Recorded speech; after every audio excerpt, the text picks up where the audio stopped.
XPIE, Fundo de Participações da XP. Como é que ficou pós-emissão? Vamos falar um pouco disso. Então, o que a gente vai ver nesse vídeo? Vamos ver como é que está o fundo, fechamento do relatório de setembro, que foi recém-divulgado, né? Visão geral dos ativos, depois da emissão, como é que ficamos, né? Vamos discutir um pouco da emissão, para quem participou ou não da emissão. E já chamando a atenção que essa emissão teve um detalhe de ter sido abaixo do VP, né? A gente vai discutir com bastante detalhe. E aqui um pouco das operações do fundo. Então, vamos lá. Para quem não conhece o fundo, uma apresentação geral, é um fundo de infraestrutura que ele investe em 7 ativos, sendo majoritariamente geração e transmissão de energia, que são setores muito seguros, né, onde tem receita muito previsível, né. Nesse caso aqui, ele participa, na maioria desses ativos, por estrutura societária, então ele é sócio SPE, né, então isso é bacana, porque acaba sendo equity, né, ou seja, seria um fundo mais comparável com um fundo, às vezes, de tijolo, do que de papel, não é verdade? Então, como é que ele estava na época do fechamento do relatório de setembro? Estava com um desconto, 0,9 do patrimonial, né? Esse fundo já vinha com desconto há um bom tempo, né? 0,85, trabalhava aproximadamente. O guidance dele, pagar 10,50 esse ano, que vai dar um dividend yield de 13,2%. Isso falta pagar 2,62, né? Para ele fechar isso aqui. Carrego dele, IPCA mais 10, e o que significaria 4,3% acima da NTNB. Então, acredito que são remunerações bem interessantes, né? A gente tratando aqui de um fundo de equity, né? Isso aqui não é papel puro. Ele tem dívida também, mas ele não é papel puro. Então, acredito que ele é mais comparável, sim, ao fundo de tijolo por ser equity. Esse fundo aí tem uma taxa de administração de 1,3, tem taxinha de performance também, tá, pessoal? Então, esse é o ponto central para quem não conhecia o fundo, para quem é cotista já conhece bem, né? Aqui, novamente, sobre a parte que entrou, que foi essa operação da Alísio, a gente vai falar com detalhes nessa aqui para frente, à medida que esses 130 milhões sejam totalmente integralizados aqui, isso vai representar aproximadamente 20% do portfólio do fundo. Então, é uma operação que vai tornar o portfólio mais diversificado em relação a hoje. Que é uma foto do empreendimento, né, os detalhes dele, detalhes principalmente das garantias, né, então às vezes a gente pergunta, qual que é a garantia desse investimento? Aqui está bem claro no relatório, né, garantias de alienação fiduciária das ações, da Alísio, né, cessão fiduciária dos recebíveis do contrato da Petrobras, né, então a gente tem aqui uma série de garantias, né, para dar segurança a esse investimento que foi feito. A gente vai focar esse vídeo na emissão, tá, pessoal? Vamos detalhar bem essa questão da emissão, como é que o fundo ficou no pós-emissão. Isso é o que interessa no final, né? Então, a Alísio, né, que ele adquiriu aqui, é essa companhia, né, que é uma companhia que trabalha com prestação de serviço offshore no Porto de Açu, no Rio de Janeiro. Aqui algumas imagens, né, bem bacana. Eles fazem operações de apoio, carregamento de bobinas, tramos, acessórios flexíveis, né, basicamente para a Petrobras, né, e aqui o diretor da Alísio comenta de forma mais geral. Então, eles têm o arrendamento desse terreno, né, por 30 anos, e eles têm um contrato com a Petrobras por 5 anos, né, para pagamento dessas operações aqui, o que vai fazer com que eles vão pagando essa dívida, basicamente, que eles assumiram para essa operação. Então, isso tudo está dentro, né, da política da aquisição dessa debênture. É uma debênture simples, não é conversível, né, pessoal? E aqui vamos direto à emissão, né? Então, aqui passar um pouco do prospecto da emissão e também de como que ficou no pós-emissão. Então, essa emissão, ela pretendia captar, na verdade, 130, foi bem legal, acabou captando 192, né? Por si só, isso acaba apresentando uma diluição, né, da ordem de 36% devido à entrada desse novo valor aqui, a quarta emissão do fundo já, então é o fundo crescendo aqui, acaba tendo diluição para quem não participou da emissão, quem já era acionista e não participou, né? Diluição no sentido de que a pessoa, por exemplo, tem sua capacidade diminuída em tomadas de decisão, né, dentro do fundo. Aqui o pipeline da oferta, bem interessante, então aqui ele já são 3 séries de debêntures, né? A primeira série IPCA mais 20, segunda série que é essa de 10 milhões, segunda série de 80 milhões, IPCA mais 13 e a terceira 40 milhões também, né?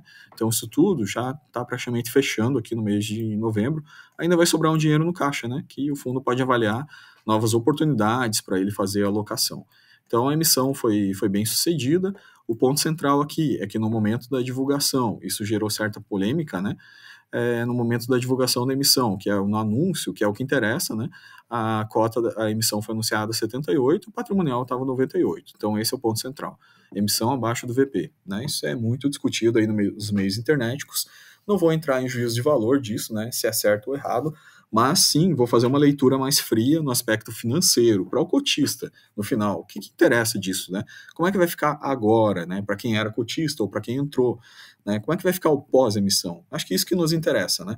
Porque às vezes o debate acaba indo mais para o lado emocional da coisa, tem gente que acaba vendendo cotas ou comprando ou sei lá o que, enfim, devido a esse tipo de coisa quando acontece, né? Mas enfim, aqui é uma análise mais fria, tá, pessoal? Sem nenhum juízo de valor se é certo ou errado. A gente não está aqui para discutir se é certo ou errado esse tipo de ação, né? O fato é, se você olhar assim o valor a mercado desse fundo desde o início dele, né? Ele vem sempre com desconto, sempre abaixo do patrimonial, né? Então, acho que a primeira grande pergunta aqui é como é que o fundo iria crescer, né? Como é que o fundo iria crescer se ele não fizesse essa emissão, mesmo sendo abaixo do patrimonial, né? Não estou dizendo que isso é certo, né? Mas o fundo não ia crescer, basicamente, né? Então, a gente pensando como sócio, né, do empreendimento, agora vamos sair um pouco da visão do cotista, né? Pensando assim, é a gente dono do empreendimento, né? O que é interessante para o empreendimento? Que o empreendimento cresça em porte, cresça em rentabilidade, né? E cresça em geração de valor. Então, o que eu percebo basicamente dessa operação aqui? Esse que é o ponto central do vídeo, pessoal. Veja, guidance antes dessa emissão, né? Antes da emissão, o fundo iria pagar entre 9 a 10 reais, né? Para expectativa 2024, né? Porque é o que ele tinha, com as RAPs contratadas aqui, a rentabilidade do portfólio anterior à emissão, né? Ele ia pagar 10 reais, que ia dar os 13%, né? Mas agora a gente percebe, enfim, para quem participou ou não da emissão, como é que vai ficar 2024? 2024 já está bem diferente, veja, o fundo já colocou aqui a nova premissa, né? Então o fundo já não vai pagar mais 10, ele vai pagar 12, né?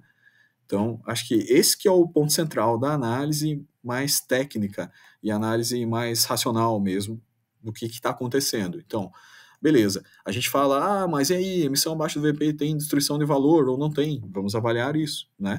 Mas efeitos práticos, né? De como é que estaria isso para 2024. Se a gente fosse considerar a cota de setembro, o dividend yield já teria subido de 13,2 para 15,2. Considerando a cota atual, que ainda está mais barata, o dividend yield já está apontando para 16 no próximo ano, a partir de janeiro do próximo ano. Então, qual a opinião de vocês? Vocês veem isso como positivo ou negativo, né? Esse aumento do dividendo, né? Não estou falando da emissão abaixo do patrimonial. Agora a gente vai falar da emissão abaixo do patrimonial, tá? Então, mas antes eu queria mostrar esse fato relevante para vocês, porque às vezes a gente é cotista e acaba tomando decisões precipitadas, né, a respeito de algo, né, achando que vai nos afetar de uma maneira muito dramática, e às vezes a gente não deixa de enxergar, né, o viés de melhoria que algumas coisas trazem. Novamente, como eu falei para vocês, se a gente cobrasse o fundo de que nunca fosse feita uma emissão em momento nenhum, apenas quando fosse atingido R$ 96 de patrimonial, basicamente o fundo iria continuar distribuindo o que está distribuindo hoje, né, 12,5% a 13%. Então, esse cenário novo pós-emissão aponta para isso. Já estamos com o dividend yield apontado aqui para 16. Se essa cota cair mais, né, talvez se o mercado estressar, as pessoas, né, tem essa dinâmica aí de, não, mas emissão abaixo patrimonial, eu vou sair, eu nunca mais vou comprar. Então, assim, a cota acaba caindo, esse dividend yield vai aumentar mais ainda, né? Então, veja, tudo uma análise muito fria e racional aqui. Agora vamos falar do ponto central, beleza, isso tem que ser falado, destruição de valor, né? Isso é uma coisa que, logicamente, não é o ideal, não é verdade? Então, quanto foi isso, né? O fundo integralizou, como eu falei para vocês aqui, dos 435, ele subiu para 625 milhões de reais de patrimonial, que ele captou quase 200, né?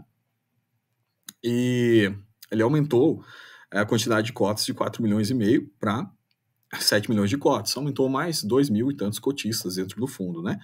Então, o que se traduz isso aqui? Né? Se a emissão tivesse sido feita no PVP, né? Ou seja, isso é um cenário imaginário, né? Porque o PVP, vocês viram que ele nunca chegou nisso, né? Então, não teria sido feita emissão, o fundo não cresceria. É isso. O fundo não teria emissão, não cresceria. Se a emissão tivesse esperado o VP chegar, né? Porque, inclusive, esse fundo é para qualificado, né? Então, Se as pessoas, né, por exemplo, não dão valor ao fundo, a cota mercado nunca vai chegar no PVP, né, se não dão o valor correto para ele, né? Então o fundo nunca poderia crescer, né? Então, mas feito isso agora, feita essa emissão, já que o fundo cresceu, como é que ficou o patrimonial por cota? Ele caiu, né? Ele deveria se manter próximo aqui se ela tivesse feita no VP.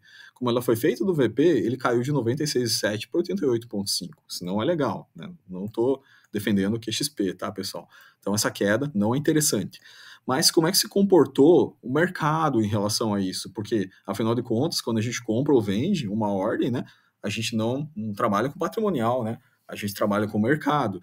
Então, se você analisar o PVP em agosto, antes da emissão, 0,85, né? O PVP em setembro, 0,90. E se você analisar o PVP hoje, né, em 1º de novembro, ele estava aqui em 0,86, já muito próximo da emissão. Ou seja, na verdade, assim, a cota patrimonial caiu, mas a cota mercado também, né? A gente está tendo essa tendência aqui de queda na cota mercado. Então, veja, o que eu tô querendo dizer para vocês aqui? Veja, teve esse momento aqui da emissão, onde a cota até se valorizou, né?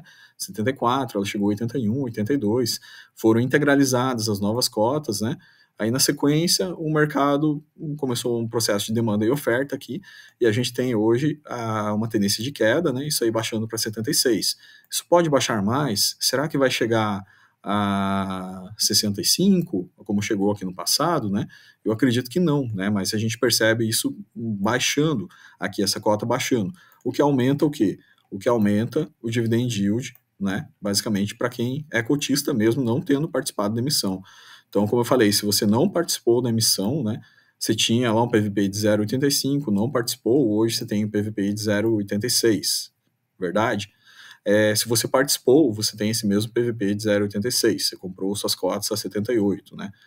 Na época da integralização, né, quem tinha cotas lá estava com em torno de 80, né? Hoje todos estamos, para quem tem cotas, a 76, tanto os novos quanto os antigos, né?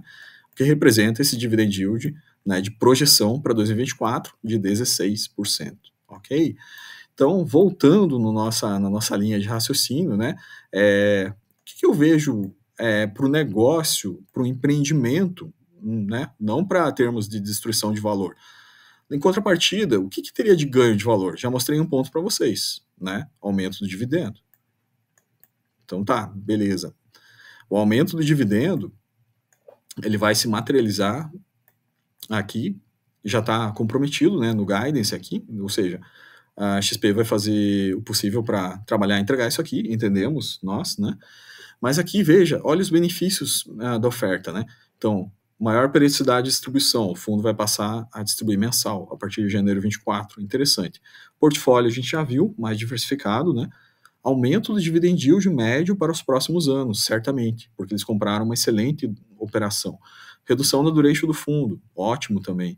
E potencial, esse último que eu acho que é o mais importante, né? Potencial aumento na liquidez do papel, com aumento do número de cotistas, né? Que a gente viu aqui que entrou, na verdade, 2.076 novos cotistas, né? 2.500.000 novas cotas, né?